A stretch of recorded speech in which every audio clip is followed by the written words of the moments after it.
था।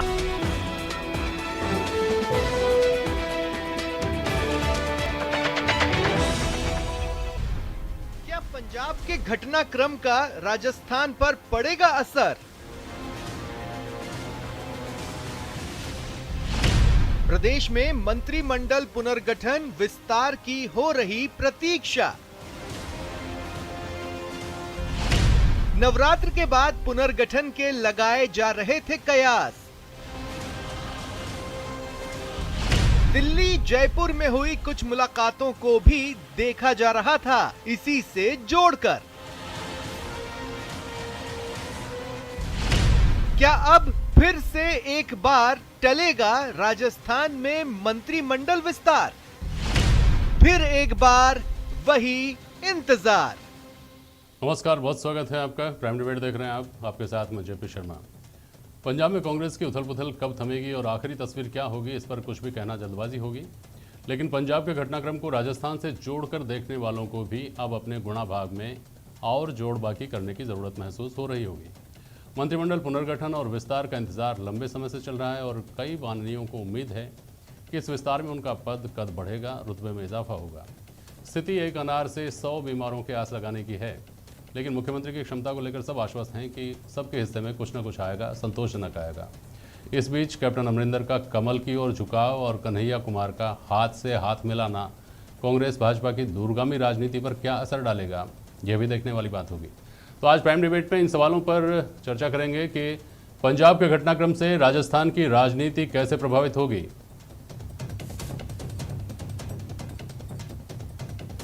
प्रदेश कांग्रेस की अंदरूनी राजनीति पर क्या असर डालेगा पंजाब का घटनाक्रम, और मंत्रिमंडल पुनर्गठन विस्तार का इंतजार कितना लंबा होगा।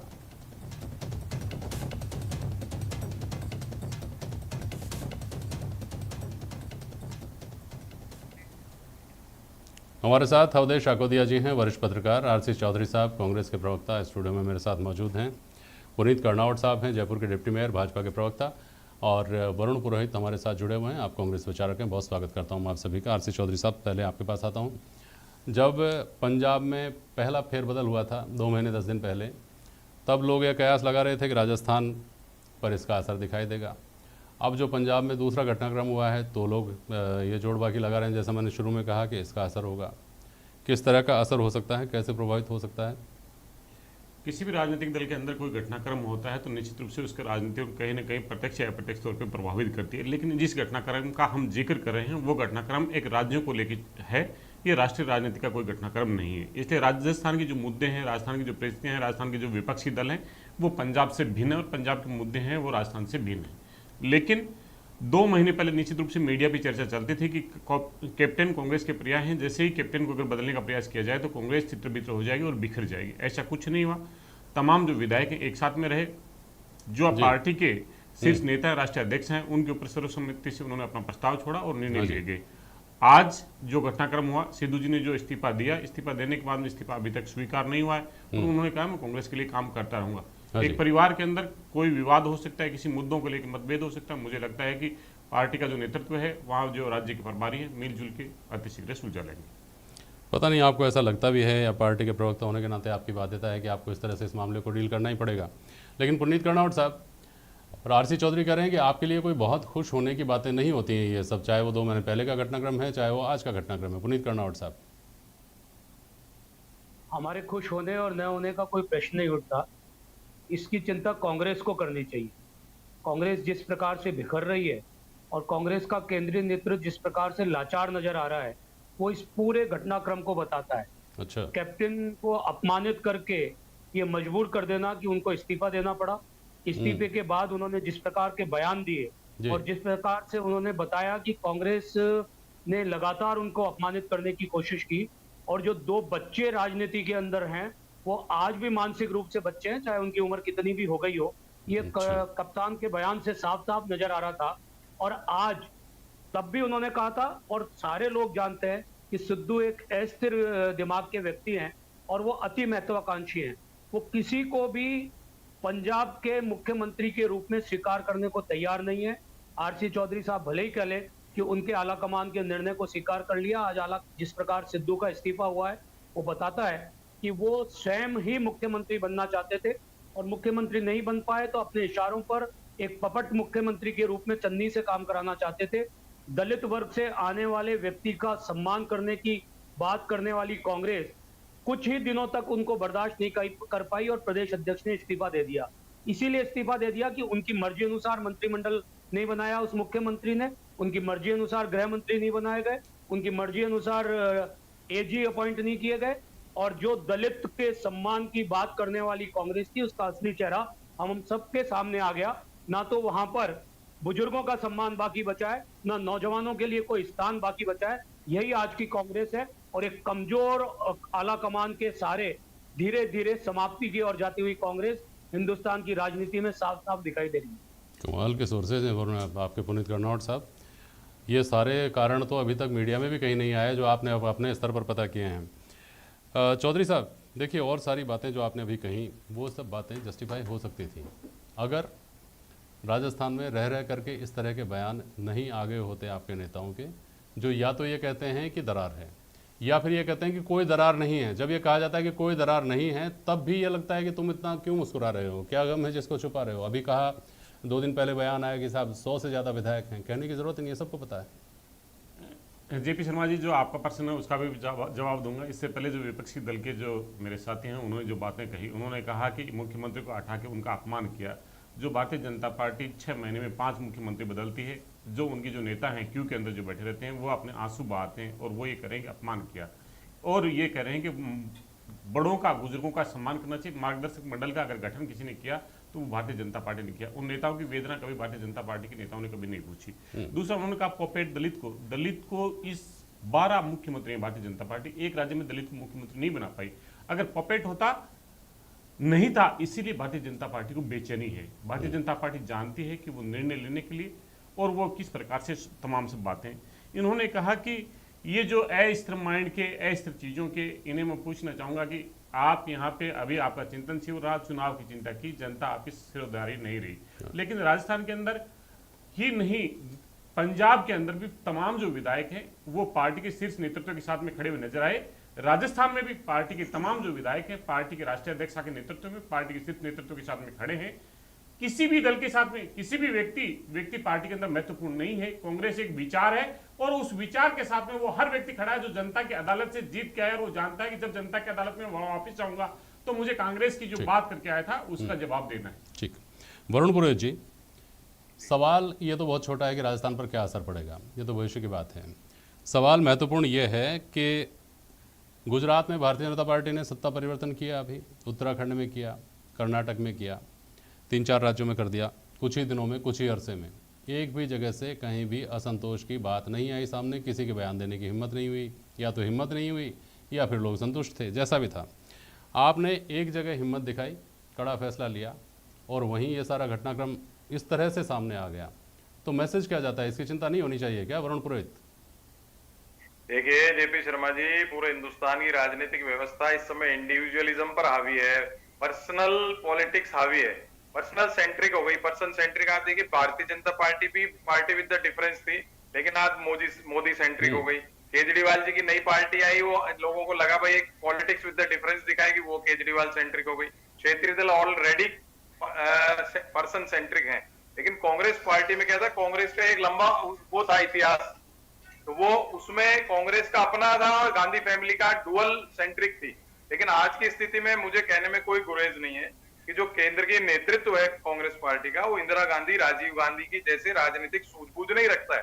आज देखिए पंजाब में इन्होंने जबरदस्ती सिद्धू को वहां पे प्लांट किया है। आप भाई जो गैर राजनीतिक पृष्ठभूमि के लोग हैं, हेलीकॉप्टर शॉट से आते हैं। अपन ने पहले भी डिबेट की, मैंने कहा फिल्मी हीरो हीरोइन, क्रिकेटर, समाज सेवा से सुनील दत्त, शत्रुघ्न सिन्हा की जैसे हैं जब तो सही है, लेकिन सीधे आप उनको अगर पद देते हो तो उनको रगड़ाई तो ही नहीं समाज में, तो उनको इस चीज की फीलिंग ही नहीं आती, वो तो सीधे अति महत्वाकांक्षी हो जाते हैं। तो कांग्रेस पार्टी में ये इन्होंने एक प्लेटफॉर्म उपलब्ध करा दिया इन लोगों को, तो ये सीधे आते हैं, इनको पद दे दिए जाते हैं, फिर ये इनकी महत्वाकांक्षा बढ़ जाती है। ये हर स्टेट में हो रहा है कांग्रेस पार्टी के साथ। इसलिए मैं कह रहा हूं कि जो इंदिरा जी की, राजीव जी की जो सूझबूझ थी, आज के शीर्ष नेतृत्व जो इस समय कंट्रोल किया हुआ है कांग्रेस पार्टी को, उसमें सूझबूझ की कमी है। अब अगर ये इसको नहीं सुधारेंगे तो भारतीय जनता पार्टी पे आरोप लगाने से कुछ नहीं होगा।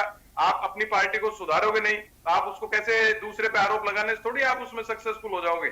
कांग्रेस आज भी पूरे देश में है, भारतीय जनता पार्टी भी कांग्रेस में हो चुकी, क्षेत्रीय दल भी कांग्रेस से टूट टूट के कांग्रेस के नाम का ही उपयोग कर रहे हैं। अगर ये केंद्रीय शीर्ष नेतृत्व को स्ट्रांग नहीं करेंगे, राजनीतिक सूझबूझ वाला नहीं करेंगे, तो कांग्रेस पार्टी को आने वाले दिनों में प्रॉब्लम आने वाली है। अब आप देख लीजिए आज इस राजस्थान बात में से अशोक गहलोत खुश जी के पास होने का सेकंड लाइन इनके पास नहीं है। कहाँ कोई स्कोप बचता है वरुण पुरोहित जी कि कांग्रेस से टूट टूट कर ही सारे राजनीतिक दल बने हैं। आज आप अपनी नीतियां सुधार लेंगे तो क्या वापस वो दल वापस कांग्रेस में मर्ज हो जाएंगे क्या? और नहीं, आज नहीं, ये मैंने क्या आपको इत्तेफाक केवल संयोग है क्या कि वो ही दल कांग्रेस के लिए सबसे बड़ी चुनौती हैं? उन्हीं लोगों के, उन्हीं टूटे हुए जो दल है ना, उन्हीं से हार हार के 46 सांसद आए हैं इस बार लोकसभा चुनाव में। भाजपा से तो केवल 6 ही सांसद हरा करके आए हैं भाजपा के लोगों को। तो मैंने कहा आपने अवधेशा को दिया साहब। एग्जांपल दिया आप जी। हाँ हाँ, वरुण पुरोहित जी, अवधेशा को दिया जी। जो बात वरुण पुरोहित ने कही उसी संदर्भ में उसका मैं विस्तार करके एक सवाल कर रहा हूँ आपसे। कांग्रेस के नेतृत्व ने शायद, जैसा लोगों की थ्योरी ये भी है कि साहब भारतीय जनता पार्टी ने कड़े फैसले लेकर दिखाया। पंजाब में इस तरह के कड़े फैसले लेने की ज़रूरत थी। बहुत लंबे समय से पार्टी ने इस तरह के कोई कड़े कदम नहीं उठाए थे। पहली बार हिम्मत दिखाई एक अरसे में, पिछले हाल के अरसे में, लेकिन पहली बार में शायद अनुभव उस तरह का नहीं रहा कि अब आगे और इस तरह के कदम उठाए जा सकें। अवधेशा को दिया जी। जेपी जी देखिए, भारतीय जनता पार्टी ने फैसले लिए कड़े, उसके अलावा जो कांग्रेस के नेता हैं अलग अलग राज्यों में और जो कार्यकर्ता हैं उनके बीच में आम धारणा बन गई थी कि आला कमान नाम की कोई चीज़ दिल्ली में है ही नहीं। जो सख्त फैसले लेने के लिए जानी जाती थी, बड़े फैसले लेने के लिए जाती थी, वो आला कमान दिल्ली में बचा नहीं है। जो पंजाब का फैसला हुआ तो ये माना जा रहा था कि जो नेता हैं, जो कार्यकर्ता हैं, उनके बीच में एक मैसेज गया कि फैसला जैसा भी है लेकिन एक बड़ा फैसला है, एक बोल्ड फैसला है। वो फैसला आपने लिया, लेकिन अभी तो कुछ दिन ही हुए थे फैसला लिए हुए। और इस तरह का जो अप्रत्याशित घटनाक्रम हुआ है, मेरे हिसाब से कांग्रेस आला कमान ने यदि ये सोच के फैसला लिया था कि नेताओं और कार्यकर्ताओं में मैसेज देना है, तो आगे इस प्रकार का मैसेज देना और कठिन होगा। पहली बात। दूसरी बात, हाँ। अभी आरसी चौधरी साहब ये तर्क दे रहे थे कि इस्तीफा मंजूर नहीं हुआ है। इस्तीफा मंजूर होना नहीं होना सांप छछूंदर जैसी स्थिति नहीं है क्या अवधेशा को दिया जी? अगर इस्तीफा मंजूर कर लिया तो किरकिरी, अगर नहीं किया है तो इसका मतलब स्पष्ट है कि आप झुक गए जिद के सामने। एक बार नहीं, 2 बार झुक गए। जो आपने फैसला लिया था, पहली बार सिद्धू को पीसीसी चीफ बनाया, वहाँ पर कैप्टन, दूसरा फैसला लिया कैप्टन अमरिंदर सिंह को वहाँ पे हटाया। दोनों निश्चित रूप से बड़े फैसले थे। अब जो इस्तीफा दिया है, दोनों फैसलों को धो दिया है उसने पूरी तरह से। अब आप इस्तीफे को स्वीकार करते हैं तो भी पंजाब में आपकी स्थिति बेहद खराब होने वाली है, क्योंकि कैप्टन चले गए, पुराने चावल आपके हाथ से चले गए, नया घोड़ा भी आपके अस्तबल से निकल के जा चुका है। यदि आप झुकते हैं तो जो मैसेज देने के लिए आपने फैसला किया था वो तो सब पानी पानी हो गया, फिर कुछ बचा ही नहीं। बिल्कुल। तो बहुत एम्बेरसिंग सिचुएशन है कांग्रेस के लिए। चलिए थोड़ा सा और व्यापक पैमाने पर बात करते हैं। अभी आपने इस बात पर तंज कसा पुनीत कर्नावट साहब की राजनीति में बच्चे हैं, उनके हाथ में कमान है। आपके यहाँ कैप्टन अमरिंदर साहब के आने की खबरें हैं और उनके साथ में कहा तो यह गया है कि और भी आएंगे। तो अमरिंदर साहब तो 80 साल के कप्तान ले रहे हैं, आप मार्गदर्शक मंडल का विस्तार कर रहे होंगे पुनीत कर्नावट जी। कि मैंने नहीं कहा, स्वयं कप्तान ने कहा, कैप्टन ने कहा कि जो लोग निर्णय कर रहे हैं हाँ, वो बच्चे थे मेरे सामने और आज भी जिस प्रकार के निर्णय कोई बात नहीं, उन्होंने कहा, आपने कहा, कोई बात नहीं। मेरा सवाल तो ये है कि क्या मंत्रिमंडल के विस्तार का स्कोप देख रहे हैं कैप्टन अमरिंदर? आपने क्या तो 75 साल से ऊपर के लोगों के लिए वही जगह है। अभी कैप्टन ने तो भारतीय जनता पार्टी में आए हैं, न उन्होंने ऐसा कोई प्रस्ताव भारतीय जनता पार्टी को के समक्ष रखा है और न भारतीय जनता पार्टी ने निर्णय किया। जब ऐसी कोई स्थिति आएगी तो उसके बारे में बात करेंगे। तब मैं सवाल करूं और तब आप जवाब देंगे, तब ये प्राइम डिबेट फिर से आयोजित करूं उसी वक्त उसी हार पे। आप बताएं, हाइपोथेटिकल क्वेश्चन का हाइपोथेटिकल जवाब आप मेरे से लेना चाहते हैं? ये तो संभव नहीं है। शर्मा साहब, पर एक बात बहुत स्पष्ट है कि इस देश की सबसे पुरानी पार्टी कांग्रेस, जिसने लगातार राज किया, आज वो अपने नेतृत्व के कारण धीरे धीरे क्षीण होती जा रही है, जर्जर होती जा रही है। जो निर्णय करने से पहले उसके क्या कॉन्सिक्वेंसेज हो सकते हैं, उसका क्या डैमेज कंट्रोल सिस्टम होना चाहिए, उसके लिए किस प्रकार की बातचीत होनी चाहिए, वो कांग्रेस के इस नेतृत्व के पास वो क्षमता नहीं है। बड़े फैसले राजनीतिक पार्टियों को लेने पड़ते हैं। भारतीय जनता पार्टी भी कड़े फैसले लेती है और उन कड़े फैसलों के पीछे पूरी तैयारी होती है इसलिए उस फैसले का वो इम्पैक्ट जो चाहते हैं वही क्रिएट होता है। ठीक है। ऐसा किसी ने नहीं सोचा था कि इस प्रकार से सिद्धू इस्तीफा देकर जाएंगे ठीक। और कांग्रेस के नेतृत्व की इतनी बड़ी किरकिरी हुई। ठीक है पुनीत जी। आरसी चौधरी साहब, इस बात की चिंता तो पार्टी को करनी ही चाहिए कि अगर कोर कमेटी की बैठक बंद कमरे में होती है तो 23 आदमियों का एक पत्र जिसमें असंतोष होता है वो लीक हो जाता है। आज का ही घटनाक्रम यह है कि कन्हैया कुमार ज्वाइन कर रहे हैं कांग्रेस और मनीष तिवारी कह रहे हैं कि वामपंथियों की कांग्रेस होती जा रही है, 1976 का इतिहास दोहराया जा रहा है, किताब फिर से पढ़नी चाहिए। तो ऐसा नहीं लगता क्या कि कोई कैप, कोई अंकुश इस तरह का कि चाहे जिस तरह का बयान मीडिया में आ जाए, चाहे जिस तरह का, और उसको आप अभिव्यक्ति की आज़ादी, आंतरिक लोकतंत्र, हमारी पार्टी में सबको आज़ादी है, ये कह करके आपको फिर काम चलाना पड़े, ऐसी स्थितियों से बचा नहीं जा सकता क्या पार्टी में? जेपी शर्मा जी, निश्चित रूप से आप ये कहेंगे कि अगर इस अभिव्यक्ति की आज़ादी को या लोगों के कहने को या इंडोर चीज़ें होनी चाहिए, भारतीय जनता पार्टी की जो तमाम जो बातें निकल के आते हैं, लेकिन एक तानाशाही और निरंकुश नेतृत्व के नीचे वो बेबस और लाचार नजर आते हैं। आज कन्हैया ना सिर्फ एक लेफ्टिस्ट है, कन्हैया युवाओं की आवाज़ है, इस देश के अंदर छात्रों की आवाज़ है।